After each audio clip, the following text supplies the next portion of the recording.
Good morning, ladies. Say good morning. What's that noise, huh? Okay, so today I was going to talk about groceries, and this month we have a grocery budget of $400 to feed a family of 13. So before I do that, I have all these boxes over here, and I thought that I'd just take a second and show you guys what we do to try and organize our Christmas for a large family. So my older children have just white wrapping paper, or sometimes I'll just use brown, like old, you know, if you order something through Amazon, there's a brown paper that comes in there. Sometimes I'll just take the brown paper and wrap this. I just cut these big rolls of this white paper for $1, so I'll write their names on it. If they're not a reader or not a good reader, what we do is I went to Dollar Tree, and each of my child, like I talked to you before about colors, each of my child has a color. So they know that their color is red, or maybe their color is pink. And so I have everyone's colors in their own wrapping paper, and that works out okay because we don't spend a lot of money for Christmas. It depends on the Christmas what we're doing. This year the children kind of needed a lot of smaller things, so I did more of a budget. Sometimes if it's just kind of a fun Christmas, then I'll just do, say, hi big girl, I'll just do maybe $50. I might just do like 3 gifts for them. This year, most of them had a budget of about $50. So that got the littler kids more things because I found some like horses at the Dollar Tree. So they like those, you know, smaller type things. They're easier. So let's talk about our grocery budget. I had paper. Okay, to try to keep me focused. Not so focused. Okay.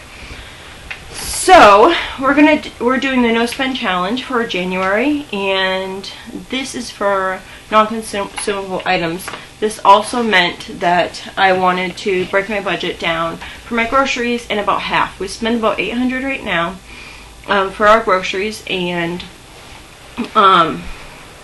so that's actually good. I think it's like $70 something a person per month for groceries, and we're breaking that down in half. So it's going to be, you know, maybe $40, $50 a month per person. That's $400. I can't do the math in my head this morning. So what we're planning on doing is, first off, if your husband hunts or if you farm or something like that, then you'll have the meat. Before this year, we did not have the meat, so we put 72 birds, I believe it was, into the freezer this year. And we also put 2 small cows. They're actually Jersey calves, so they were small. It would be like the same as putting like maybe 1 cow in the freezer, but your cuts are actually smaller. So we do have some beef, but it does not mean that we can go out there exuberant with, you know, big meat meals every single meal. It definitely does not mean that, especially if we're gonna, I mean, that meat has to last us all the way until next year. So, yeah. So, how I shop. I wrote a little list because I lately am an airhead. I take care of our household, which is 13, and we homestead, so I'm taking care of the farm while my husband's at work. And I also have been taking care of a lot of my grandmother's things. She is 82 this year, and she has her own house in a retirement community, but she needs a lot of help, especially lately. We've been taking her to the doctors and stuff. So she just got diagnosed with Alzheimer's, and so I've been taking care of her medications and her finances and paying her bills and that. So I needed my paper to stay on track. Alright, so how I shop. I only shop sales, and I've done this for quite some time. I do not plan my menu with items that I'm not going to use. I plan my menu with things that I already have in my home. So if we have a bunch of chicken because we've either got chicken on sale or we've processed a lot of chickens, then we're going to have a lot of chicken. I mean, there's some, for probably 3 years, we had barely no beef meals, even though there was hamburger, because we choose not to eat the hamburger, slimy stuff that's at the grocery store. We want to choose real foods, real meat, things that don't have antibiotics and things that don't have hormones. We have one child who has a compromised immune system because he has muscular dystrophy, and we have a couple other people, including myself, who have allergies. So because of that, we try to stay clear of at least the hormones and antibiotics. So that said, whatever you have or can get in the quality that you can do, then I stock up on that. So before we had chickens, if I could find, hormone antibiotic-free chickens at a good price, what I would do is I would buy a bunch of whole chickens, because whole chickens are a lot cheaper than buying cuts of meat. I mean, you're looking at $6 a pound for chicken breast, where you can get a whole chicken for maybe $2 a pound. So I would take all those chickens and I'd put them in, I have a big, like 44-quart pot. I'd put all those in there. I could put like 10 in at once and boil them all down, get the meat off of it, and then I would can that meat. So I pretty much did the same thing with our own chickens. So each quart canning jar is 2 pounds of meat, or roughly 2 pounds of meat. So if we're having an actual meat meal, then we would use 2 of those, which would be 4 pounds of meat.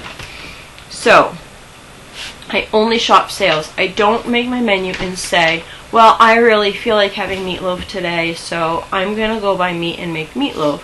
Because you're going to spend the most amount of money if you are not shopping sales.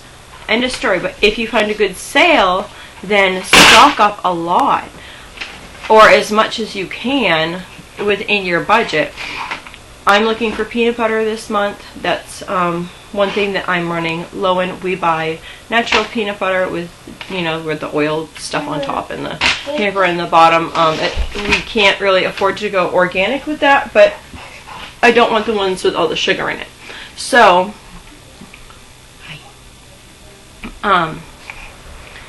yeah, so I'm looking for the peanut butter, so I know my low price would be $2 a container. Normally around here they're about $3 to $4 a container. So I'm waiting for a sale. When it gets to $2 a container, then I'll see how much is in my stock up budget, and I will buy as much as I can. Yeah. Okay. So this month, $400. I'm spending $100 on butter and cheese. Seriously, we only buy regular butter. If you look, margarine is only one ingredient different from plastic. Last I checked, I don't want my family eating plastic, so therefore I'm buying butter. I wish that I could buy grass-fed organic butter. At this point, I cannot. I just buy regular butter. So $50 about for butter, and then $50 for cheese for a month, and that's a pretty much standard how much I spend each month on those things. It's just $100 for those 2 items. Although I'm really excited because we are getting a Lord willing, we're getting a dairy cow on Tuesday, so there'll be more about that on upcoming vlogs. Hopefully we'll be able to show her to you. It is a cow and a calf. It's a little bull calf, and the cow who is in milk but is not being milked on a consistent basis. So she's feeding her calf, and then the woman, she has 3 small children and just doesn't have the time to be milking at this moment. So she is, we're getting the cow-calf pair for $1,000. And we're going to go pick her up on Tuesday after Christmas. So, most women want diamond rings or something like that for Christmas. But I am so excited to have a dairy cow. She was telling me this story. There's this book. It's called Keeping a Family Cow. I don't know if you can see it. The woman who wrote this book, Joanne Groman, I guess her name is, this cow actually is from this lady. So the woman that I spoke to, the woman that I spoke to told me that she had gone down to southern Maine, where this woman was. This woman was 89 years old, still had cows, and was still milking. So she had bought the cow from this woman 4 years ago, and she had been bred twice, and this is her second calf that she had. So I thought it was just kind of neat. Cow? I just thought that it was kind of neat that she, that this cow was from here. We're gonna bounce on the ball for you, Hannah. Yeah. Cow. So I have actually never read this book before. I just got this from the library. This is one of my other things. For my no spend month, I want to make sure that I'm utilizing the library instead of just buying things. Another thing also, I don't know, I know a lot of people are gluten free. I try to eat as little gluten as possible because I know that it affects my eczema quite a bit. But I don't have, I know some people really have stomach problems or whatever due to that. I don't have that. I just try to do as, for myself, I find that it's better if I'm not eating a lot of gluten. My husband gets free day-old bread, so the children do eat that bread to kind of supplement, but I try not to use it as like a main source of a meal. Let's see. Want that? So, the other day I bought this. I really have struggled with tortilla wraps because for some reason I don't like the corn ones. They just kind of taste off to me. So, I bought this. Anthony's Premium Cassava Flour. I bought this off of Amazon. And it's a 2-pound package. I don't know if you can see that. It's a 2-pound package. And I bought this the other day and I made this recipe. It was 2 1/4 cups of the cassava flour. And then it was just a little bit of salt, 6 tablespoons of oil, and then as much water as it made a dough. And the dough came out really good. It was like a dough for tortillas that you would make with flour. So I was really pleased with it, and the taste was really, really good. I kind of preferred it to flour, to be honest with you. Yeah. So I think we're going to be doing that from now on, is the cassava flour. Although that does not make enough for our family at all. That the children had some wraps already. I just kind of wanted to try it out because why make a huge batch of something and only be able to, you know, throw it in the pig bucket or something. So that made enough, like for, I think it was, they're the smaller ones. They're probably about this big.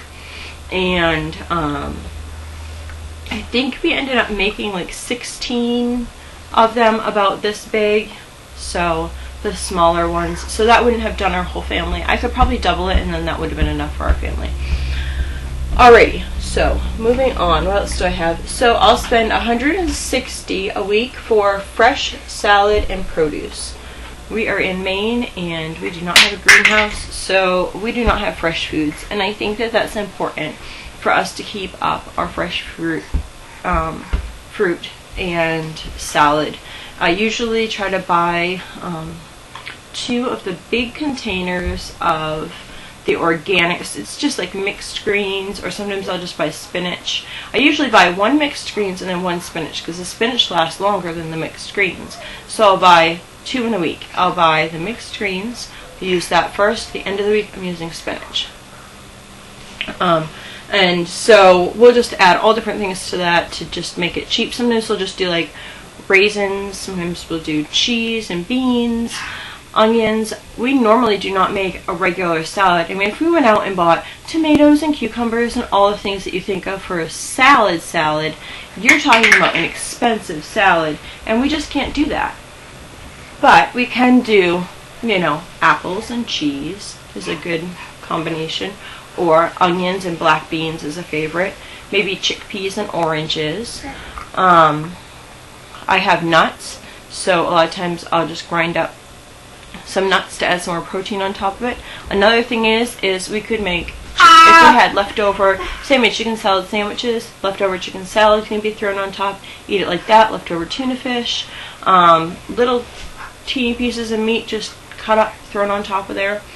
Whatever works for salad, but we normally do not just go out and buy all the salad ingredients because it's way too expensive to stick in our budget to do that.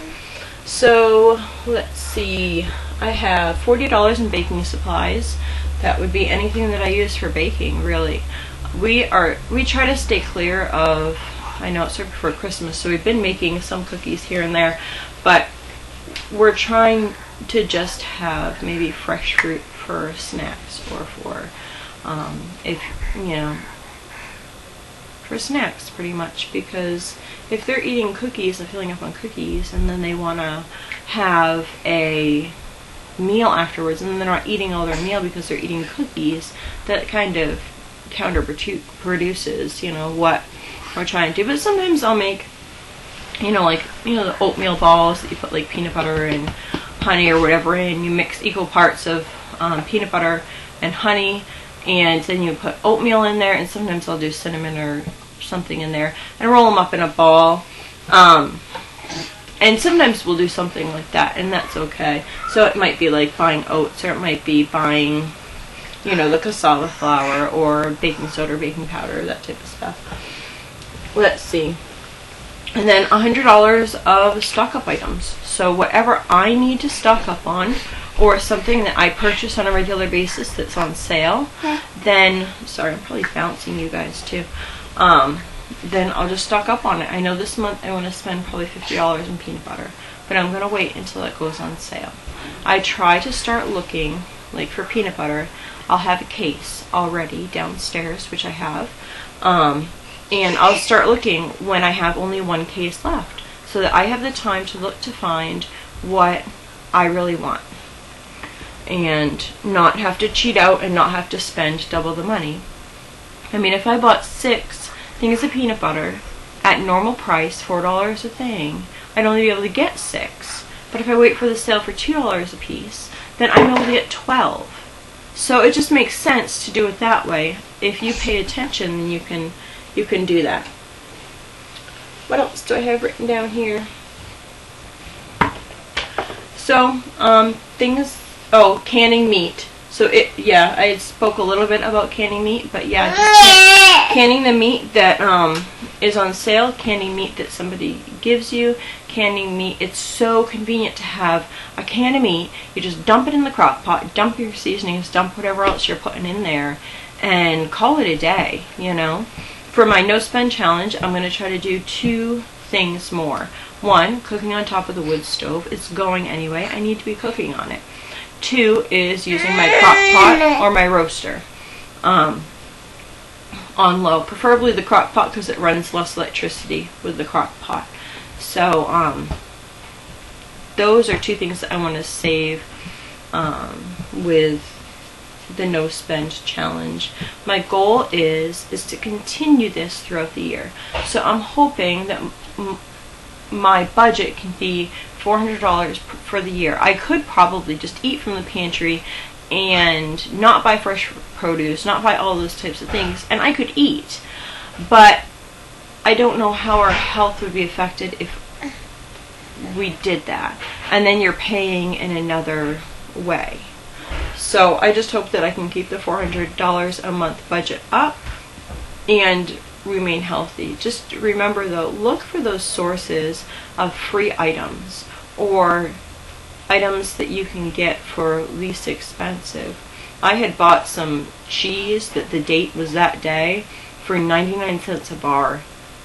I know a lot of people that might not be a cheap price, but for around here that is really a good price. So I honestly told the kids, well, I'm over here, just go unload that freezer there.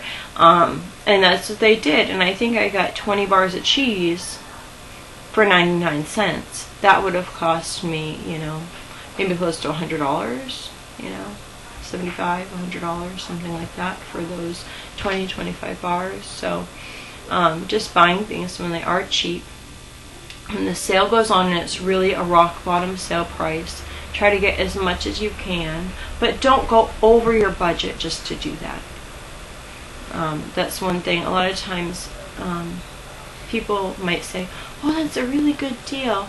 Well, it's a really good deal only if you have the money to spend on it. It's not a really good deal if you're going to put it on a credit card and have to pay interest rates of who knows what interest rates are on the credit card. I don't know, 20%, something like that. That's just ridiculous. I mean, if you can't, it's not going to be a good deal if you are paying that interest rate on it. Why bother? You might as well not get it in the beginning and call it a day. See, she's falling asleep. She loves to suck her thumb. She always sucks her thumb right before she goes to sleep. And the dentist says to me, she says, oh, you gotta get her to have a pacifier. She didn't really want a pacifier, and honestly, if she had a pacifier, she said it would be easier to take it away. I've never had a problem with, you know, a 6 or 7 year old sucking their thumb. She said that it could be a real problem. I don't know. I find that they find other things to comfort themselves, or I've never had that problem. Just never have had a thumb sucker into, you know, 6 or 7 years old. 2, maybe. I've seen some 3-year-olds sucking their thumb. I've seen some 3-year-olds with a pacifier in their mouth. So, my thoughts are, it's there, it doesn't get lost, and I didn't have to buy it, pay for it. So, we're really excited about our cow. We hope that we can share her with you, and share our experiences in all the butter making and cheese making and that type of stuff. If there's any videos that you guys are interested in seeing, at this point I'm just using a laptop set on a, I guess it's a dresser, set on a dresser up here. I'm going to try to figure out, I recently just got a phone and I'm not a technical type person, but then I might be able to take you outside on the run to show you what's going on outside. The animals, and as spring comes along, baby animals and things like that. I'm hoping to try to just do what we're doing this winter on here and help you moms, and hopefully encourage you moms in your walk with the Lord and in your walk in motherhood, and just be able to have a servant's heart. I think that's the biggest thing that I've learned over the years. When I was younger, I wanted me. I wanted me time, you know. Oh, these children, they're just bothering me, or, you know, I see moms all frazzled about things, but you know what? This life isn't about us. It wasn't about, you know, when Jesus came to this earth, he was a servant, you know, so you should take it as an honor that you're able to serve your family and serve your husband. And once you have that servant's heart, you know, life will get so much easier because you'll just be at peace in serving other people. And I think that's truly a blessing that God wants to give all of us. And it makes it easier to accept more precious children from Him when you've just decided to be a servant to the Lord, a servant to your children. And once you've made that decision, then it's just like, okay, Lord, yeah, I'd love to do this more, you know, I'd love this. And so, things that are coming up this year, I'm hoping to do a soap video with it, probably right after Christmas I'll do that. I'd like to do a video on our cow, just to give you a sneak peek of her and maybe around the farm. So for now, if you have any questions, leave them below, and I hope this blessed you. Have a nice day.